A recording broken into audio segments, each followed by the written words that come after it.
अमरावती जिल्ह्यात 881 ग्रामपंचायतींकडे घरपट्टी आणि पाणीपट्टीचे सुमारे 72,65,85,000 रुपये थकीत आहे। तर आर्थिक वर्ष संपण्यास जेमतेम 45 दिवस शिल्लक आहे। बहुसंख्य गावात पदाधिकाऱ्यांची साथ मिळत नसल्याने वसुलीत अडचण येत असल्याची ओरड होत आहे। यामुळे मुदतीत वसूल करणे आता प्रशासनासमोर आव्हान आहे।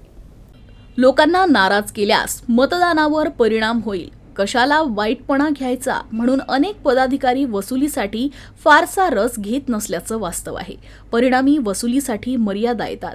गावाचा आणि ग्रामपंचायतीचा कारभार सुरळीत चालण्यासाठी पदाधिकाऱ्यांनी स्वहित बाजूला ठेवून ग्रामपंचायतीच्या कर वसुलीत पुढाकार घेण्याची गरज आहे।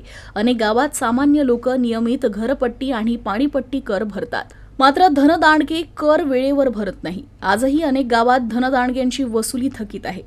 ग्रामसेवक वसुलीसाठी गेल्यानंतर काही गावात खडे बोल ऐकावे लागतात। नळ जोडणी तोडल्यास वादावादीचे प्रसंग उद्भवतात। यामुळे वसुलीसाठी गेलेले ग्रामसेवक निराश होऊन परततात।